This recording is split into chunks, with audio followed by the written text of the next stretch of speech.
Good morning, good afternoon, good evening, wherever you're watching in the world. My name is Sean Driver, and we are halfway through the Who Are Ya? Do We Hate Ya series. This time, the 12th version. We've got 11 games. We did an extra one for Bradford. Up now, the Mansfield Town FC Stags. So the question is, and let's get into it.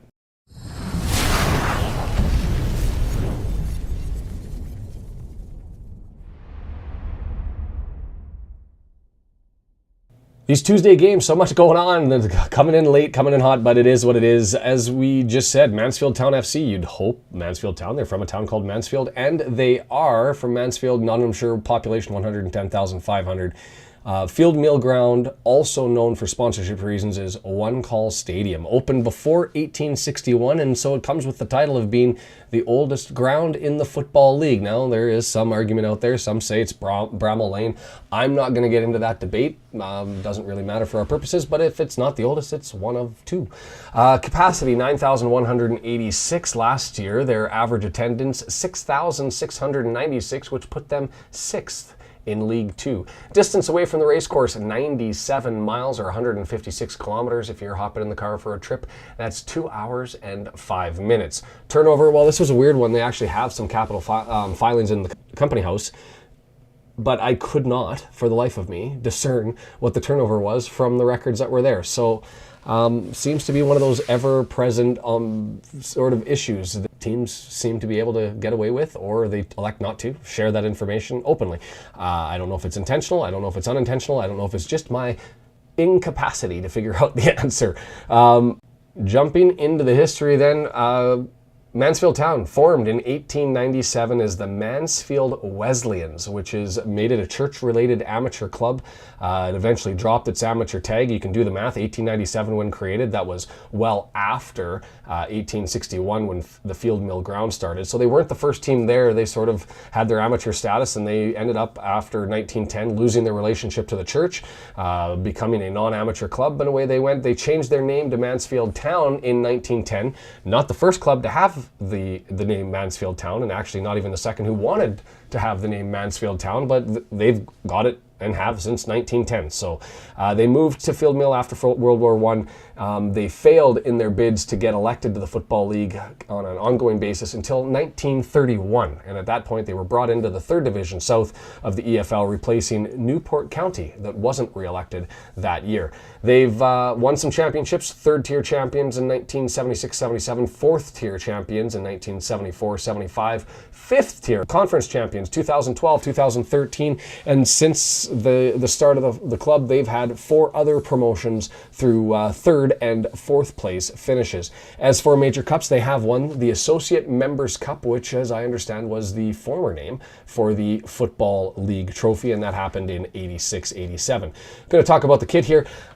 Odd that I'm going to start with maybe the creator, the producer of the kit first. Castor, which is a sportswear manufacturer in Manchester.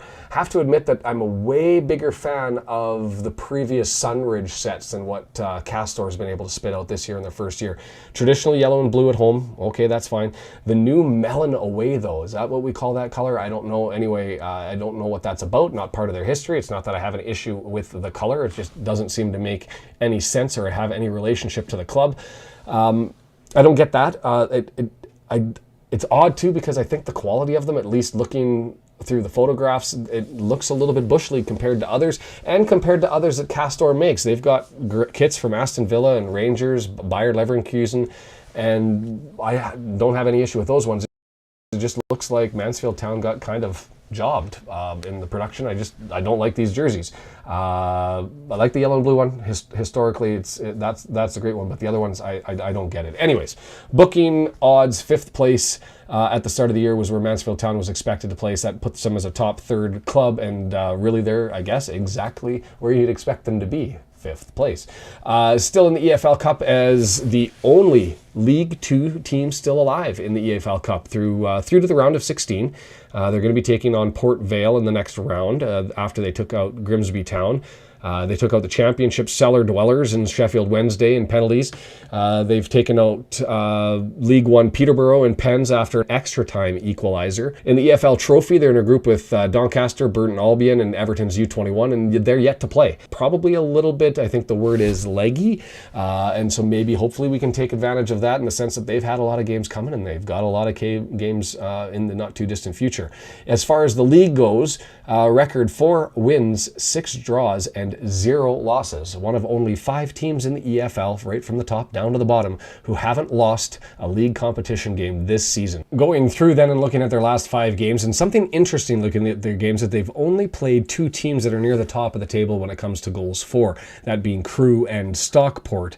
The rest, those are teams that don't necessarily have that sort of shock and awe, go for it mentality. It'll be interesting to see how that matches up, but looking at their last 5 games, starting with their most recent game then, Gillingham, that was a 1-1 draw away. Gillingham with 9 goals for, and obviously we know near the top of the table because they're great defensively as well.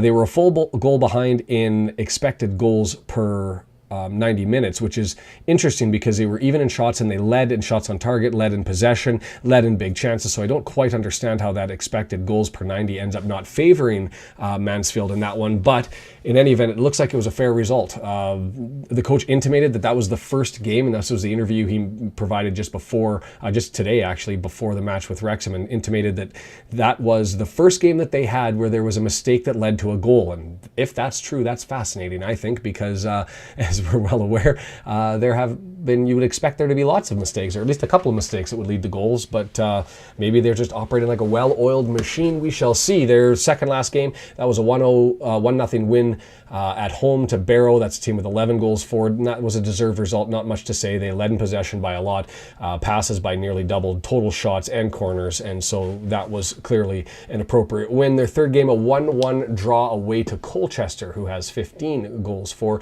Again, another game where they had crushing possession stats, 69% to 31% for Colchester, but they actually ended up behind in shots and big chances, you know, just barely, but still behind, and required a late equalizer in extra time in order to make that a draw. But it looks overall as though that was a fair result.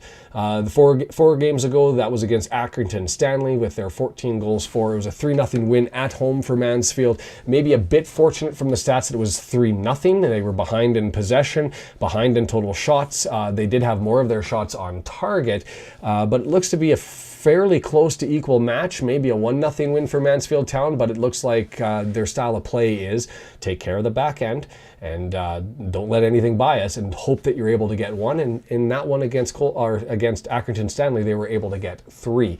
And then 5 games ago, a 0-0 draw at home to Bradford. Ew, boring, gross. Anyway, fairly equal match, near even on all categories. Not much to talk about. A 0-0 draw is a 0-0 draw, and on we go. So looking at their stats for the season, though, best goals against in the league, tied with Gillingham and with Barrow. As we said, interesting that of the 10 games so far, only 2 of the games are with teams in the top 10 in goals for, 6 against teams that are in the lowest for their goals for, so it's hard to predict how they're going to perform to high-flying offensive teams, and that's what they've got to deal with. Wrexham, call it 2 different contrasting styles. Lots of offense, not a lot of defense, versus lots of defense, not a lot of offense. Here's the rest of the stats. You can see lots of green that's set up there as far as their expected goals for, what they are scoring, their conceded, their possession. They're top team defensively, top team in the league. You'd expect nothing more from that. Last match with Wrexham, going again using wrexhamarchive.co.uk. I haven't plugged them in a while in these videos, so I just want to make sure if you haven't been to Wrexham, afcarchive.co.uk, go there. They've got all of the stats, totally informative, amazing, impressive website. That was their last game, April 20th, 2013. That was in the National League, a 0-1 loss for Wrexham away in front of 6,394 people. That was the year that Mansfield won the league and Wrexham lost in a playoff final to Newport County 2-0. Connections to Wrexham, well, in a Wrexham jersey, and we'll get to the player who's in the Mansfield jersey later on, but for Wrexham players a decade ago, Ollie Palmer, who seems to have played with almost everybody, started his run with Mansfield Town playing in 54 games, and he added 5 goals during that period.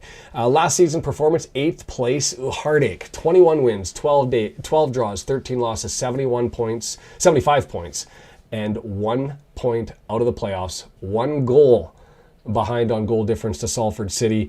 There was a loss to Harrogate at home, 2-1 on the second last day of the season. That really put them behind, and that had to be a painful one given where Harrogate Town was in the standings. They had 28 shots, 65% possession, 230 more passes, 6 more corners, and just couldn't get the job done at home and didn't have the answer. So that had to hurt, especially when playoff winner Carlisle United went into the playoffs just 1 point ahead of them. And Carlisle United went in on a bad run of form, just winning once in their last 6 games. But were able to get in, much to the chagrin of Mansfield and much as a result of Mansfield Town's struggles against Harrogate, and sort of given one away that you would have expected that they took at home. Anyway, that's last season. Turning to the gaffer, 57-year-old Nigel Clough on his 5th team. Since he started with Burton Albion in 1998, I believe that was, 99. Anyways, around about 11 years. He played in the Premier League as a forward midfielder. He's the son of Brian Clough, who is a winner of the top tier, the Premier League, the top division, whatever you want to call it, going back historically as a manager for both Derby County and Nottingham Forest. And I think that makes him one of 4 managers who have won the top crown for 2 different clubs. So he's been manager since, this is Nigel again, been manager since November 2020. He's got an impressive 71 wins, 44 draws, 46 loss record. That put them in the playoff final in 21-22. And then obviously we just said they missed the playoffs last year. Heartache. Players going to focus on the 7 players who've played over 600 minutes in the league so far, but there's a lot of players, 8 of them that have at least 300 minutes, and so you expect lots of roster options, and I don't know exactly where it's going to go. Looking at the forwards, Lucas Atkins, 34, he's a Granada international, 896 minutes, 2 goals. He came over, it's January 2022 window from Burton Albion, and there's something to be said about Burton Albion and their players coming over, whether that's a connection with Nigel, whether that's otherwise, I don't know, but we'll see that trend. 4 shots, 2 on target, 2 goals. Not really his role to be a scorer, set up more on there for the assists. But anyways, I brought his stats up, and not really much to look at there when you look at what his expected assists are going to be, what his pass completion rate is, what his cross successes are. Lots to be desired there, especially just to compare him to Barnett, who plays in a similar role down that right side, and you see the assists there. Well, Barnett's got 1, but more importantly, look at those passes and crosses and successful crosses numbers, much higher per game, sort of maybe more what you'd expect. But as you'll see when we go through the stats here, not a lot of crosses from Mansfield Town. Davis Keeler-Dunn then, 25-year-old attacking midfielder, 847 minutes. He's got 8 goals and an assist in 10 games. He's the player with the Wrexham connection that I was speaking of earlier. He had 6 games in the 2019-2020 season before transferring out, and then as of the January window last year, coming again, another player from Burton Albion who came over in League One. He is scoring at a rate that is way higher than his historical average. He's usually at 0.25 goals per game. He's now at 0.85 goals per game, so I don't know if he's just found the sauce, the magic, while he's been at Mansfield Town or something different, but you take a look at his offensive stats, and 24 shots taken, 2.01 shots on target per game. He's got an amazing shot conversion rate, shot accuracies up through the roof, and so Keeler-Dunn really getting it done as far as the offensive stats are concerned. Also going to take the opportunity to look at his passing stats. And I said earlier 8 goals, 1 assist. Let's correct that. I made a mistake. 8 goals, 2 assists. Even more impressive. And you look at his numbers there, with the passes, successful passes a little bit lower. You'd maybe expect that from somebody who's not just an attacking midfielder, but also playing up front, obviously closer to the net and scoring the goals. You'd expect a little bit of a layoff with those passes and successful passes, but he's in the mix all over the place, all over the net, and looks to be the guy that's going to have to be shut down. And if you're able to get him under control, then you've certainly got a chance of winning this one. As we go through else to potentially expect up front. You've got Jordan Bowery, 32, 700 minutes, 130 games since 2020 with Mansfield Town. And you're starting to see a pattern here. We're going to see a pattern as we look through his stats. Well above average success in passing. This seems to be a team where collectively, when you look at them and you look at their passing stats, it's one that goes direct. It's a team that doesn't necessarily cross as much as most teams. They seem to be looking for a way to beat you through the passing on the ground and their play forward rather than lobbing things into the box and searching it through the air. That's a weakness of Wrexham, so we'll have to see how they deal with that. It's the men coming at us. That's the problem. It's not the ball getting lobbed over top. We've been able to handle that all right. So we'll see how it plays out. But Bowery's stats, as you can see, his pass completion rate, a little bit lower key passes. He's one of the only players that's got crosses and successful crosses sort of near the top with 77th and 80th percentile, but it's those passing 93rd percentile in passing, 89th percentile in successful passes, and that's from somebody towards the offensive end, which makes it even more impressive. So other players going to the midfield then, Lewis Reed, 26, plays as a center midfielder, 897 minutes. He's got a goal. He joined last January window from Swindon Town. Look again at the number of passes to crosses. There's a pattern here that's developing. 563 passes this year. That puts him 98th in the league, and then you go down to his crosses. He's only had 5, and that's 45th percentile. So other midfielders to anticipate, George Maris, 27, another center midfielder, 476 minutes. He's got 3 goals and assists coming from his role and doing well there. One of the players who does lead as far as crosses go. He's in the 85th percentile, passes in the 76th percentile. The pattern seems to continue as a team, but George a little bit more as one of the players that move things through the air. So Stephen Quinn, 37, a central midfielder. Hey, another player that's signed from Burton Albion, 354 minutes, 4 assists. Again, passes 57.86 per game, 92nd percentile. He's got some crosses, though, that come in at 6.43 a game in the 97th percentile. Just as a comparison, asked for that from players. I've pulled out Luke Young here.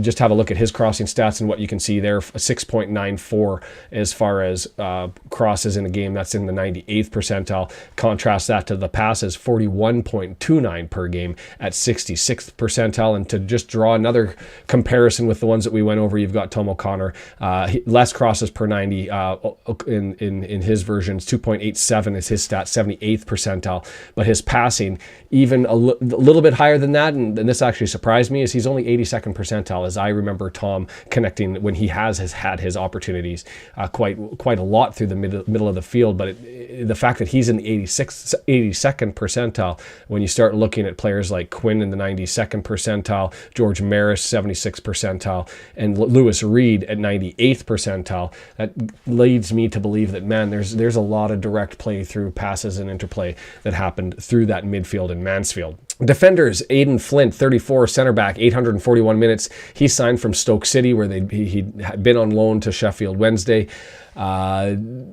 Looking at his stats in the air, ground duels 1, 99th percentile. Aerial duels 1, 99th percentile. Every team we've done this is 12 of them. There seems to be that one, in some cases, 2 center backs who just throttle everybody when it comes to duels 1. Doesn't matter how it got there. Through the ground, through the air, they handle their business. And for Mansfield Town, that's Mr. Flint in that capacity. It starts to get a little bit different when you go and look around. There may be some... I'm surprised, given how strong they are defensively. There may be some opportunities. Aaron Lewis, 25, I got him listed as a midfielder, sometimes as a left back. He's had 559 minutes. He's had a goal. He's a young Welsh player who's had some under 21 appearances and played Swansea Academy. Ends up at Newport County. Was apparently offered a contract there at Newport County. Didn't take it. Ended up at Mansfield. I'm not 100% sure of his role, but I looked at his stats, and this is kind of one of those ones where you go, what's this? Ground duels 1, not that great, 74th percentile. Aerial duels 1, well, that's 11. So I wouldn't expect him in the back line unless he is in that left back role. It was odd looking at where he played and those details. The stats just didn't match up. Callum McDonald, 25, another potential left back. We'll see 605 minutes. He signed over the summer from following his release from the Bristol Rovers. You look at his duels 1, both ground 77th percentile, aerial duels 77th percentile. okay statistically, not exceptional. You'd want a little bit more from somebody in the back, but that's where it's at. And then just to compare them, Aaron Hayden, that kind of shows how solid Mr. Flint is when you look at Aaron Hayden here. Ground duels won 86 percentile, aerial duels won 96 percentile. Hayden's been doing better in the back for sure. He's had a couple of issues with some ground duels, but in the area near the top of the game is where you'd expect him to be, and he is at 96 percentile, and Flint has him covered. So the back line, there may be some questions. I may be missing some of those players. Like I said, there's 8 that have got a lot of minutes, but it may be defense by committee, and the stats from the players who aren't getting a lot of minutes are certainly up there. We'll see how this one goes, but surprising that there may be questions in their back line, and maybe they just haven't been tested enough. We'll see come tomorrow. Goalkeepers, Christy Pym, 28. He started and finished every game, Cup or League, 13 of them. He's back from Peterborough United. He's faced an average of 3 shots per game. That's higher than Mark Howard. He's make twice as many saves, though. I don't expect to see Howard, given how Ogonkwo played. The fact that he was able to get a couple of saves in there that in our last matchup that were jaw-dropping and sort of the thing you need from a goaltender. Not saying that Howard has been bad by any stretch, and John, don't get mad at me, but he's answered the call and done what you expect of a goalie to. It is just take 1 or 2 away, and he did that for us in his first start. So that's the status of things. We're here for the watch party. 11:15 my time is where it's going to be. An evening game in Mansfield. I'm going to have to do it from the office, so we'll see how that goes. I'm going to have to probably be less exuberant than I normally am, and that'll just how it'll have to be. I'm going in early to do the work thing. So join us for the watch party. So hit the subscribe button if you like this. We're halfway through everything. I'm going to have to get on the one for Crawley Town. I forgot. So I've done the score prediction. I'm going to go with 2-2. I think that there's going to be enough goals in this one. And as far as comparing them to teams, let's start with the food. Mansfield Town, I'm going to compare you to a sticky toffee pudding. Not something that you go into a restaurant expecting and craving, but when you get it, you forget how good it is. And that's sort of Mansfield Town for me. Even though they were higher in the bookie odds, nobody really talking about them. They just sort of go through and get things done. They're that good food that you don't anticipate. As far as who you expect defensive, you're talking about defensive specialists that end up performing well in any league that you're in. I compare them. I always draw the comparisons of in hockey to the St. Louis Blues and the Minnesota Wild, those shutdown teams that are boring games, frustrating games to play in because nothing seems to get going, and that's the beauty of their game, and it works for them. So, San Antonio Spurs in basketball, the Pittsburgh Steelers of yore in football, defense, and they say it wins games. So we'll see what happens. Wrexham's going to have to be on the call tomorrow. They're going to have to fill the net. Let's hoping for the best, see where we go. Big week, Mansfield Town, Crawley. It's going to be a good one. So let's get into it. I'll see you guys tomorrow. Have a good night.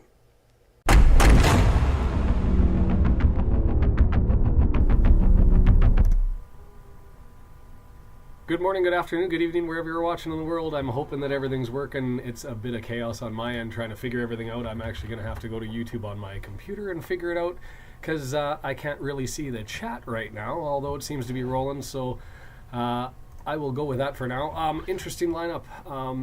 I've always asked the question, how do you get Mendy and McLean on at the same time? And I guess the answer is you put them the opposite sides of the wing. So I don't know who's playing left and who's playing on the right side, but that's fascinating to me. Ogonkwo getting the call in net, and then O'Connor.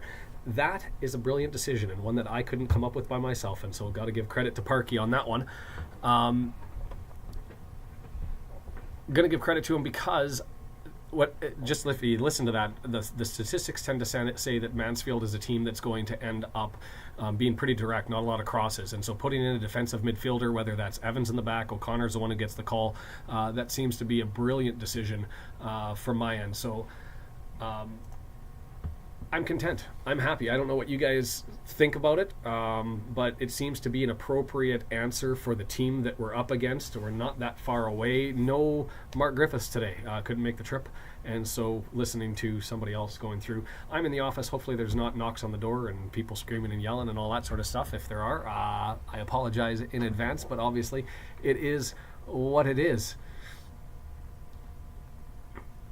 5 midfielders. Yeah, it's going to be fascinating to see how. I mean, I've set the lineup the way that I think it naturally progresses, with Lee and Evans and Jones in the middle, and then you're going to end up with Mendy and McLean on one of either side, I suppose, and then O'Connor there to deal with the forward on the ground play that I think we anticipate. So.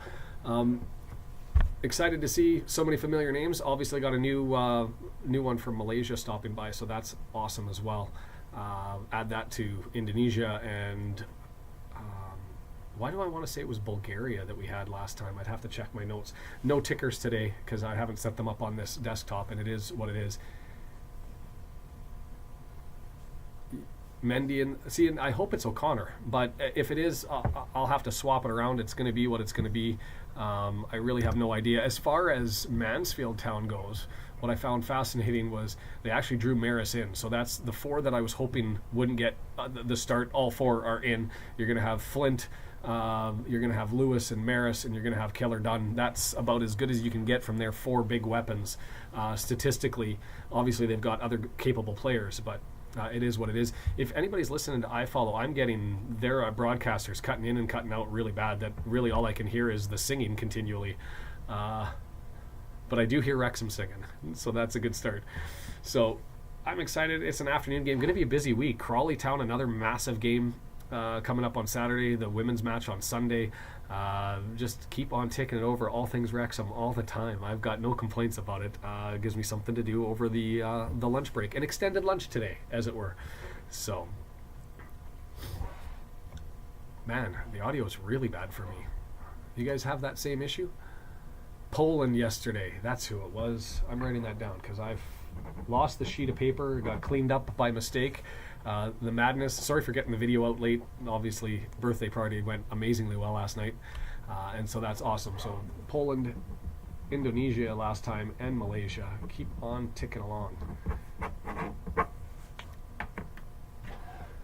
So good start to everything as far as the numbers go. Already got 28 jumping in. It's probably going to just keep increasing from there.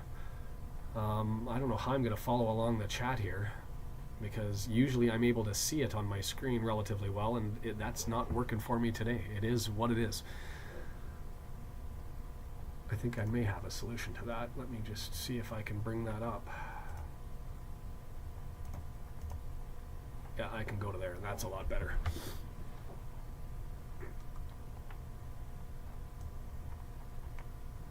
So got lots of stuff up on the screens because more stuff at the I hope everybody's settling in. I'm excited. I know we saw New Zealand was here today from a guy who used to live in Taranaki. I think that's awesome that we've got a little bit farther reach. And here we go. The fans are out. This is going to be a big one. And Mansfield is no joke. I don't expect the fireworks of a high-scoring game.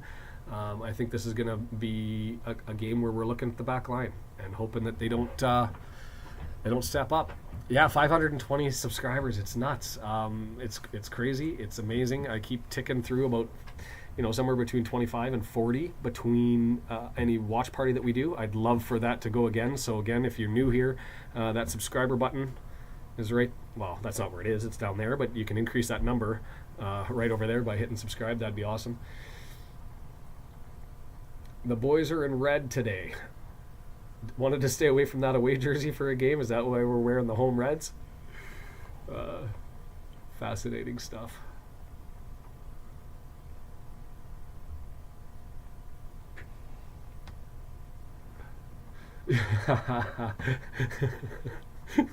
Jed and Les Brendan. I don't think that's the answer, but I am appreciative of both Brendan and Jed, both of you guys.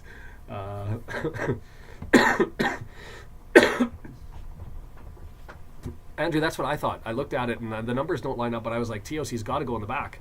And if he does, that's a brilliant decision, because I suspect Mansfield doesn't do a lot of crosses through the air. That's not their game. They tick along through the front, so they're going to come at us. And having Tom back there with his capacity to maybe deal with it is hopefully the answer. We will see.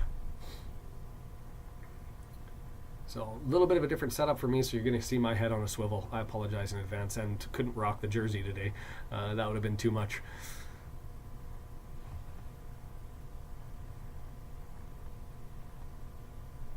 I'm excited. It's a massive week. We're going to learn a lot about the club. Yeah, a lot about the club over the next 2 games. A defensive challenge team that comes direct. You are able to watch live in the UK today. That's fascinating. Oh, because it's not in the 3 o'clock. Right on. So kudos to anybody who's watching live in the UK, because that only happens on, I think this is the first occasion, because the last night game we had, I believe, was Bradford, which was a trophy game, and that trophy wasn't streamed for anybody. So we were doing a listening party. So this might be the first time where you UK folks can eavesdrop on the broadcast itself, as well as use this for whatever purpose you so see fit, whether it's just the chat or whether it's to hear my tones, as it were. But that's awesome. Thanks for the reminder on that.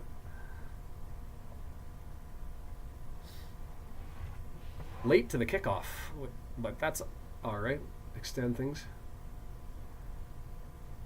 So far I can no, it's oh yeah, Tuesday. I don't even know if it's just the Saturday 3 o'clock game. It may be any Tuesday game, although they are night games, right?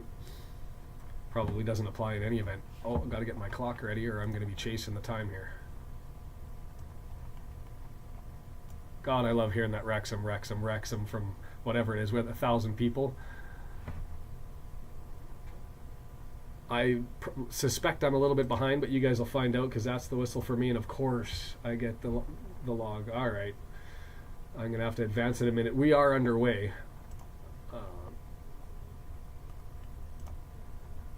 But I will have to play catch up here and try to get it at the 30-second mark if I can time this properly.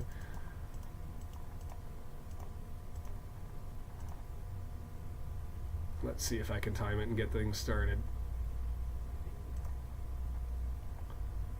All right, and we're underway. Oh, I'll bring over the watch party, transition this one over. And why is the scoreboard not at the top? Oh my word.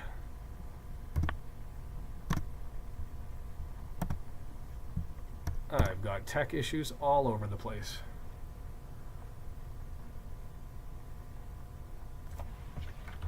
Can't have that. Everybody's able to watch, so I can just be a little bit behind. There's an early threat, but off, and it's going to go for a corner. Not a good start. Mansfield's had control for the first minute, but we'll see what we end up getting here.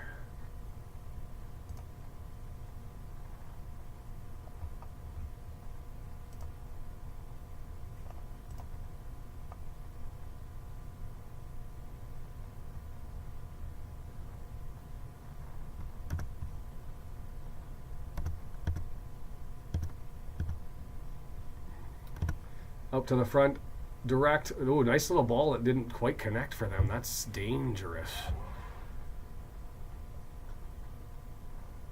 Kept it in, but it's going to go to them. Well worked by Mullen there.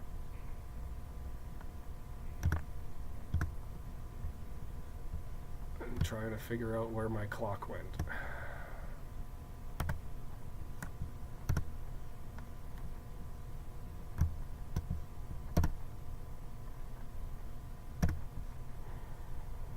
Oh, over.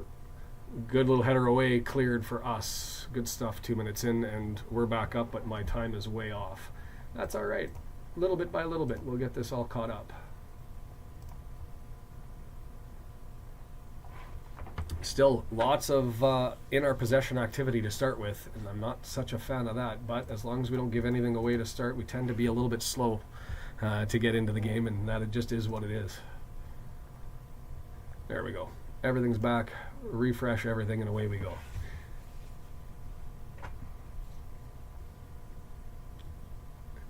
I don't think he's been poor this season. He's had, what game was it that he was in? That there was one game where he was just off the entirety of the time. Other than that, he's shown his capacity throughout. And to be fair, you got to have somebody with that's going to do the set pieces. And we ran into that problem at the end of the game last time.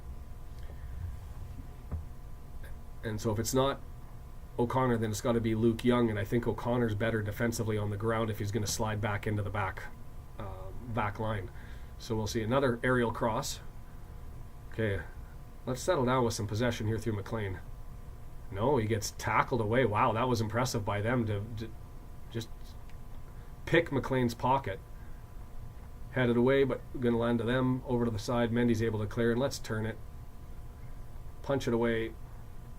Move everybody forward. Advance the lines. Get set up, and let's get stuck in here. Mendy is on the right. That's not what I expected. But I'm happy you get both on the pitch. I've been asking through Twitter forever, how is it possible that we can find that combination? So I'm hoping that this goes well.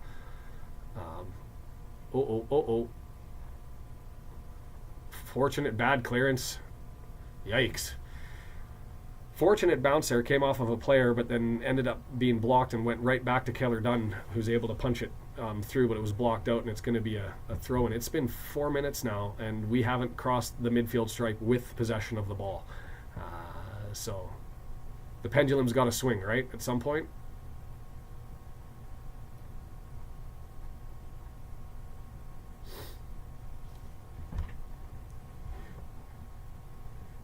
There we go. Let's see how they are at the back. Lee through the midfield. Got Palmer to the left. 3 guys over on the left to work with, and only 1 defender there. Palmer looking. Over. Gets it to McLean. He dances out of it. Had 3 guys there around him, so he gets it back to George Evans, and we'll set up in the midfield again. Whew. Anybody's heart racing a little bit? I don't know. Is this normal for a team? I don't get like this watching any other sport where I'm into this right from the start. 41 of us already so far. That's good news. I'm happy on a Tuesday. I was impressed with Jones. I wasn't shocked that he'd get drawn in. I was still shocked that Young was out, but I do think Jones had an answer. A little bit of a soft ball going back, but Mansfield with control again in their final third. I can talk less. Everybody's watching this, right? Is there anybody internationally who's not watching this and relying totally on me this time?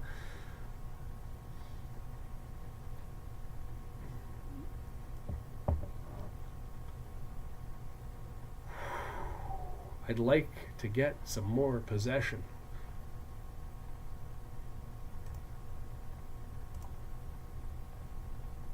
%86 to 14%. That's the possession stats at the moment. 86% to 14. Yikes.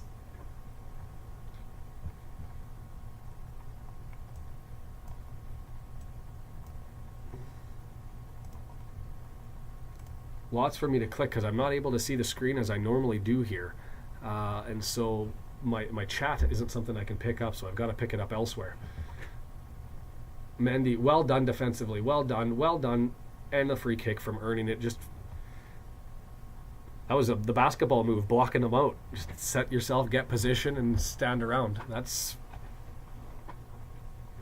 the broadcasters, whoever they are, said that's a confidence builder, and it has to be because that was exceptionally well done. I'd like to see that, more of that. Would like to see some more possession here and go the other way.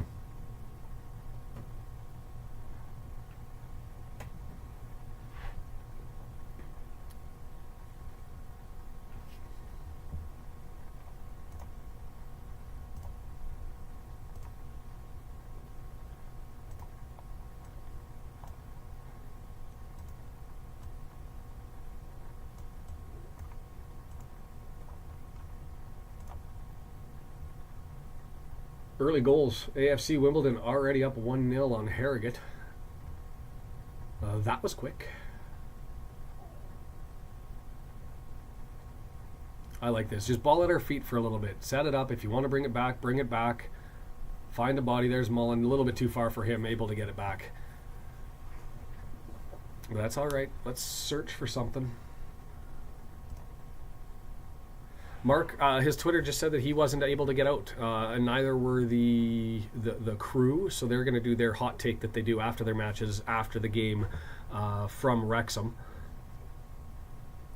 Georges, up the town. Lewis, not able to get there in time.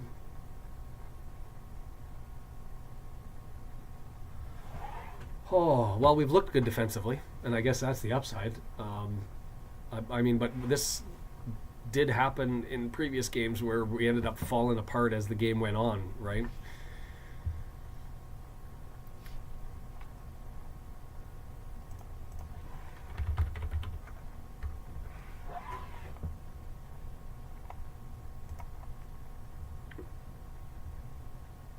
I'm just thinking both that Swindon game and especially the Stockport game. The Stockport game was a battle in the midfield that just ended up going the wrong way for us as the time went on. I'm hoping that's not the case here. Nice little play by McLean to steal that, retains possession, sets it up down through Lee, and now we've got it in our third.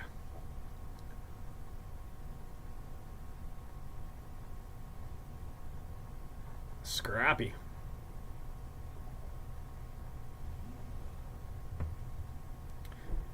I'm well versed on business. Oh, a slip from O'Connor that gives him a lane. Lewis into a corner. You know what? Good coverage because O'Connor went down. It was recognized. Defense came over to challenge, left a gap. Defense slid over accordingly. Everybody came down.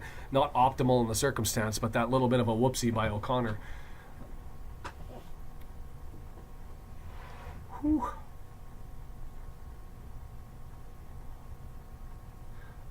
Yeah, I asked for a whole bunch of books for Christmas, so I have been getting the Fearless in Devotion PDFs that they send out. I think they're on, had 6 of them. Lots against Swindon's a big game. Yep. Well, and the referee here, Andrew, I don't know if you saw the last one, but and checked out his stats, but he throws out a healthy number of cards as well, so we're going to have to be careful. Corner in, well cleared, headed down onto a Wrexham boot, and away we go.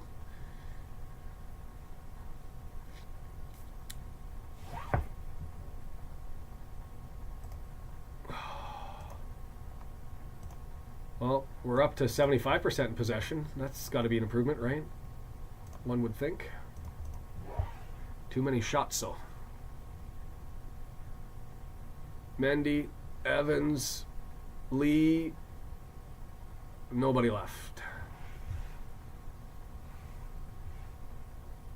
These Tuesday games are always fascinating because I don't know who's going to be able to check in the afternoon. The mornings seem to be easier for me. Brendan, I guess it's always an afternoon for you, just a little bit after this time.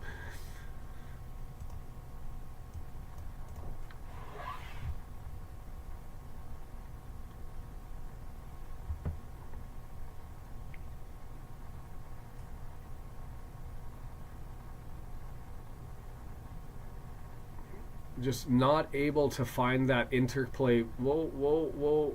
Ogonko a little uncertain there. Am I going? Am I staying? Ended up staying home and Hayden bailed him out. Now Hayden's got to go back. Just trying to find that connection between getting through their midfield has been a challenge all the way through. Oh my word. Okay, McLean was there to rescue it, but that was not a good pass. And is that one going out?